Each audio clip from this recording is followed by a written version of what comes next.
You will hear a number of different recordings and you'll have to answer questions on what you hear. There will be time for you to read the instructions and questions, and you'll have a chance to check your work. All the recordings will be played once only. The test is in 4 sections. At the end of the test, you will be given 10 minutes to transfer your answers to an answer sheet. Now turn to Section 1. Section 1. You will hear a conversation between an international student and the accommodation department. You have 30 seconds to look at questions 1 to 3.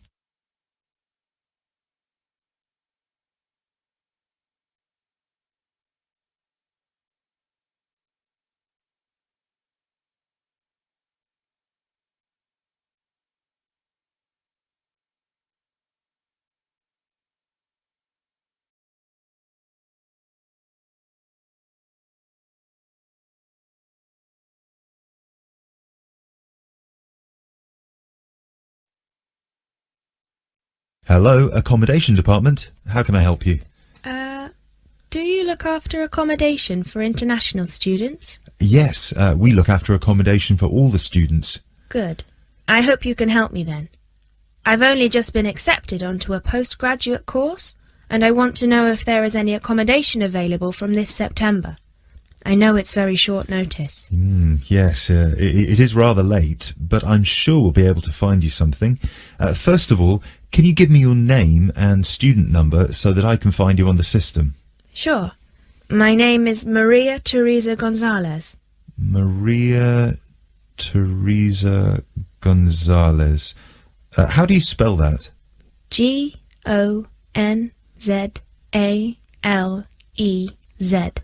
Thank you. Got it. And your student number, please? SHU 300715PG. SHU 300715PG. Ah, here you are. Department of Modern Languages. Yes, that's me.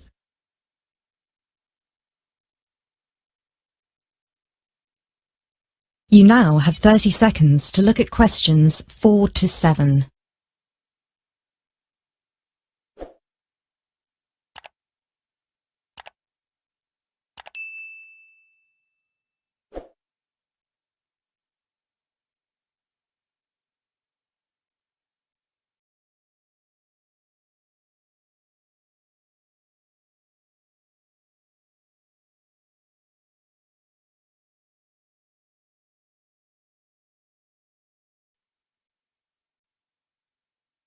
Okay, now there are several options for postgraduate students. Firstly, there is the Trigon. This is a new block near to the station and not far from the main campus. Accommodation is what we call cluster accommodation. What does that mean? There's a small group of rooms, usually 6, each with its own bathroom clustered around a lounge kitchen area which is shared. Oh, I see. That sounds good. They are very popular. The price for these is £99 per week, and we do have some availability left. However, for postgraduate students, there are other options. And what are they? There's another apartment block called The Cube, located near the west gate of the campus. Accommodation there is in 1 or 2 bedroom self-contained flats.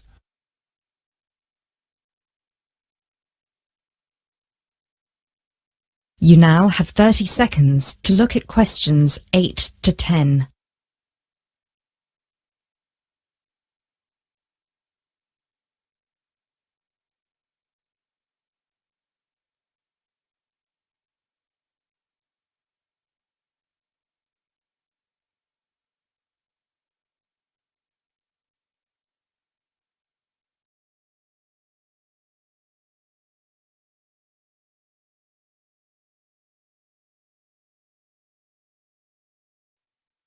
So, the cube is self-contained? How does that work? Well, basically, they're just like ordinary apartments. Each apartment has 1 or 2 study bedrooms with ensuite bathroom, a lounge and a kitchen. And what is the price of those? For the one bedroom, it is £180 per week, and for the two bedroom, it is £110 per week for each person. And can I choose who I share with? If you have a friend and you would like to share with them, of course, we can reserve a two-bedroom apartment for you both.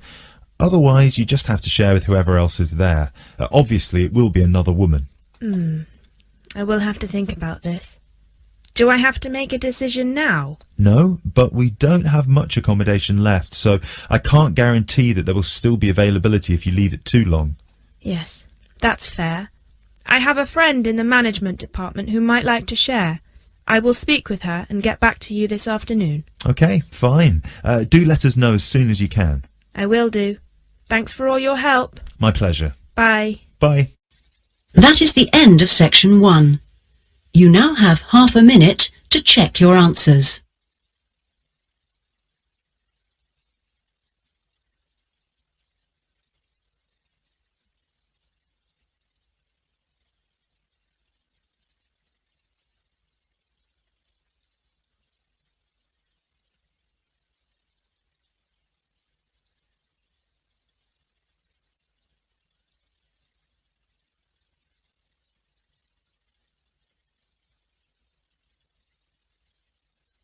Now turn to section 2.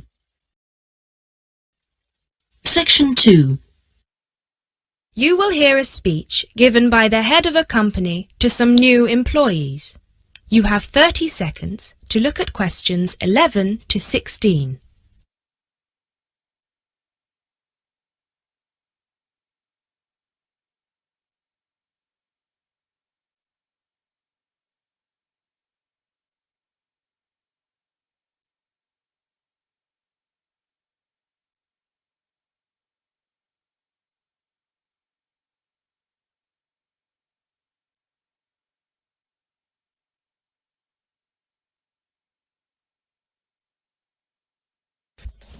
First of all, a warm welcome to Barker's Country Safaris. We're delighted to have you all on board for this season. I know you've all been told a bit about the company when you had your job interview, but I thought it would be worth telling you a bit more about ourselves. Barker's was set up 10 years ago by myself, John, and my then girlfriend and now wife, Nancy. We started it initially just as a hobby. We felt that there was a good opportunity to share our love of the countryside in this part of the world with the many visitors who come here. As you know, most people come for the beaches in the summer, but there is so much more to the region, and this is what we wanted to exploit. Nancy and I were born near here, and as teenagers we went climbing, kayaking, whitewater rafting, potholing, and just straightforward walking. This district is in our blood, and we love it. While we were still at university, we started taking small groups of visitors out into the national park in Nancy's brother's old Land Rover. We'd drive them around the back lanes and into the forest. We'd also organise rock climbing tours for friends of friends. Then, each year, without us having to advertise, people came back to us to ask for more excursions and trips. So, 5 years ago, we gave up our other jobs to focus full-time on Barker's Country Safaris. Now, 2 years after that, we set up the activity tour part of the business, and 1 year ago, we expanded into organising activities for school groups during term time. Obviously, this was a massive challenge with all the health and safety requirements, but it's proving a great success. You now have 30 seconds to look at questions 17 to 20.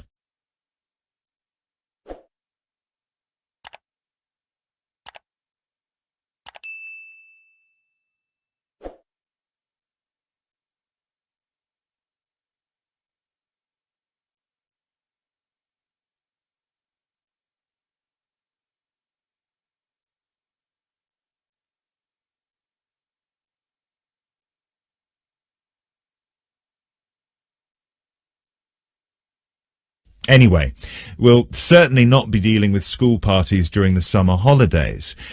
Our clients for the next 3 months are mostly family parties or groups of friends, and I'd like to talk a bit now about the tours we offer and what your responsibilities will be.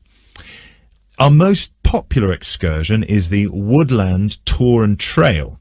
Now, often this is sold out and we have all of our 10 jeeps in convoy with 8 people in each jeep. It's a lot of fun.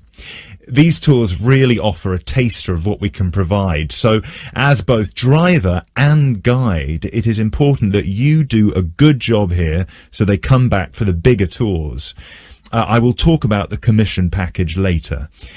As the summer days are so long, we have 3 tours each day, but you will not be expected to work on more than 2 of them. Morning tours start at 8 a.m. and go to midday. Afternoon tours are from 2 p.m. to 6 p.m. and then evening ones 7 p.m. to 11 p.m. All the tours follow the same route and you should have made yourselves familiar with all the key information. This was provided to you in the information pack you were sent when you accepted the job offer. This is important, so if you haven't had time yet, please do so now. Our second most popular tour is the Family Exclusive. Now, this tour is for the whole day and for only 1 group. Usually it is just 1 jeep, but sometimes there are 2 if the party is large. These tours go from 10 a.m. till 5 p.m. and include lunch at the Brown Bear in Lower Middleton. We have a number of different routes for these tours as we don't want our premium clients being made to feel that they are part of a large package deal. You'll be told which route to take with your weekly schedule. Now, I'd like to move on to the specialty tour packages. These are the ones that we're keen to book people on once they've done the Woodland Tour and Trail trip. That is the end of section 2. You now have half a minute to check your answers.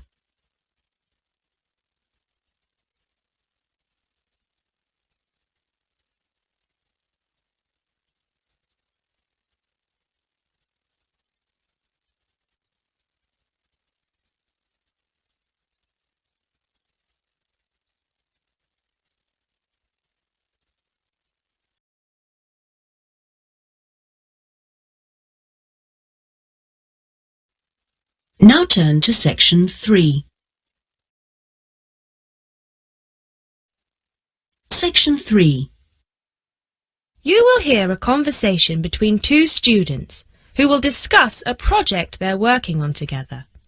You have 30 seconds to look at questions 21 to 27.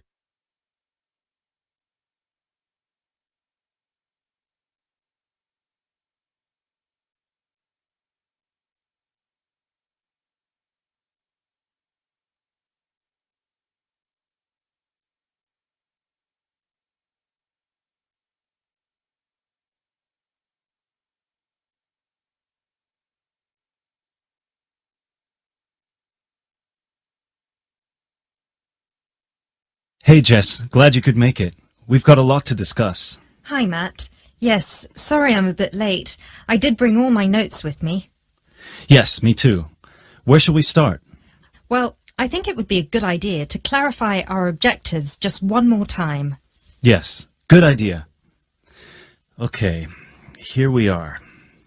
We need to record, photograph, and identify the plant species in 10 1-square-meter plots. Does it say anything about where these plots should be and how they should be laid out? Ah, here it is. It says that all the plots need to be no more than 10 meters apart. And how do we choose them? Ah, this is the fun part. I remember this. Here we are. Make a 1-meter square frame using bamboo sticks available from the department stores. Yes, we've already done that. I know, I'm just reading the whole section. Okay. 1 person stands roughly in the middle of the chosen area and throws the frame. The other person uses a tape to mark out the square where the frame landed and returns frame to thrower. The thrower then turns a few degrees on the spot and throws again. The thrower must turn slightly after each throw and vary the force of the throw until after the 10th throw they are pointing in almost the same direction as the first. That sounds a bit complicated. That's only because it's all in writing. It's just a simple throw, turn, throw, turn, throw, turn until we have 10 squares. And I guess you want to do the throwing. Well, if you don't mind. I'm sure you'll be more accurate at marking the squares. Yes, I am sure I am, and I'm sure you've got a stronger throwing arm.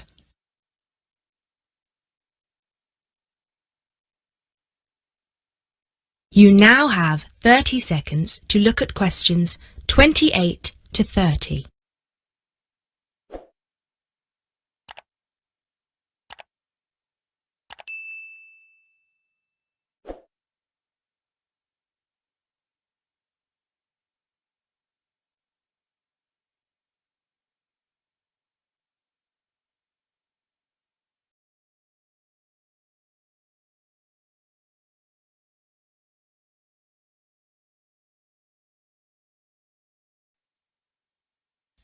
Okay, good. We've got that sorted.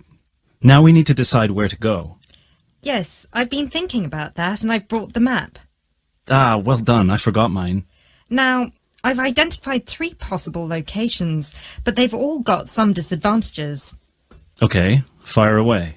Well, the area around this lowland marsh could be interesting. There'll be a lot of interesting water plants here.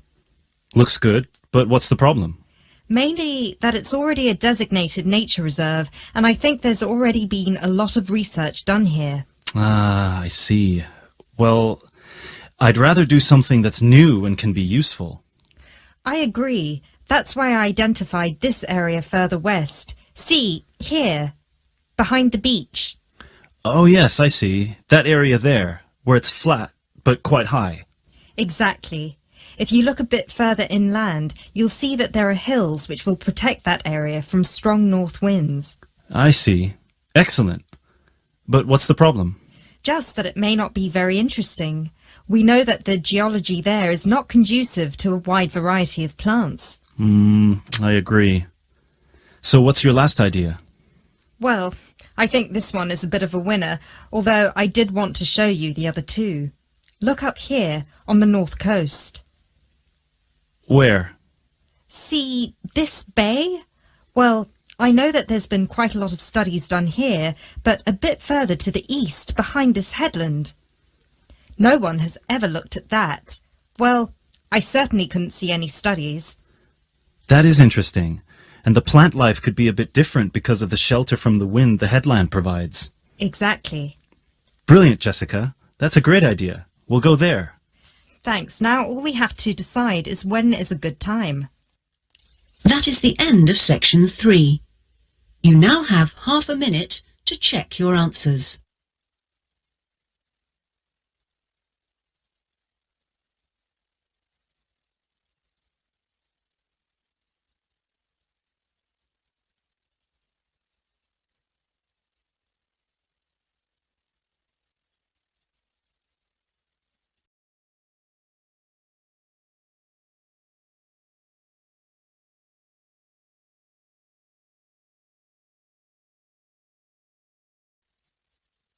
Now turn to section 4. Section 4. You will hear a lecture about geotourism. You have 30 seconds to look at questions 31 to 34.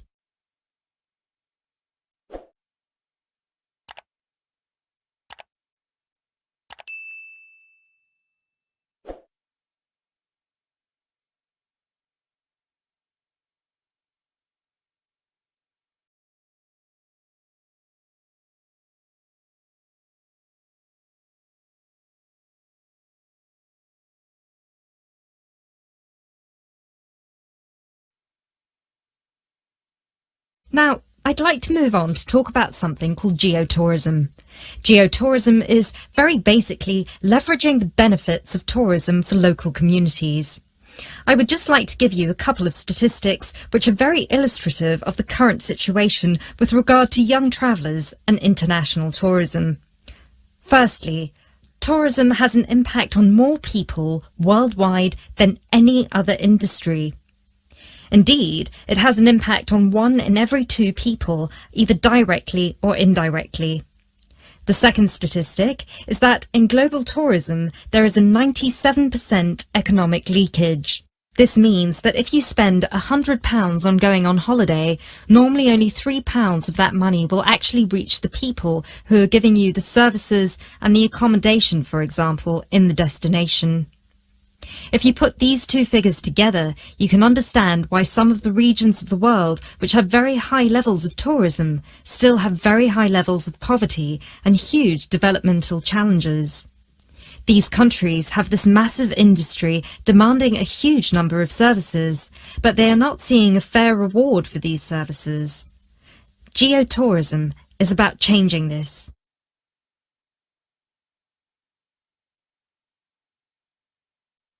You now have 30 seconds to look at questions 35 to 40.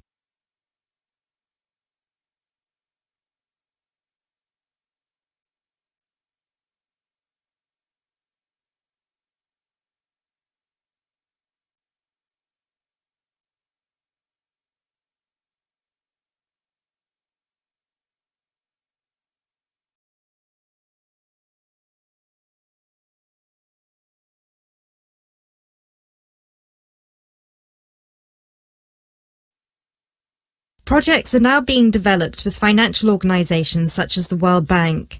One of these involves developing a technology platform which is bringing grassroots travel products such as hotels, locally owned hotels, not global chains, very locally owned tour operators to the international travel market, therefore avoiding the middlemen. These middlemen often cut them out of the market completely or just make their business unsustainable. Another way that geotourism can be promoted is through the niche travel market of volunteering. These days, a significant number of older teenagers want to spend a gap year, either between school and university, or university and employment. Often, these people want to spend some or all of their year volunteering, but they either don't have the money or don't feel inclined to pay the main volunteering organisation businesses the fee they require, which can be as high as £3,500. What they are looking for is an organisation who can connect them with people on the ground, who can suggest worthwhile local projects. So, this is a real win-win scenario. The organisers charge a small flat fee, which then goes to the local contact. Thus, the local contact gets a very good commission just for one customer. The customer is also saving a large amount of money and time, both of which they can give to the projects they end up working on. There is still quite a long way to go before poverty in the most popular of tourist areas is eradicated, but a focus on this type of geotourism could provide an answer. That is the end of section 4. You now have half a minute to check your answers.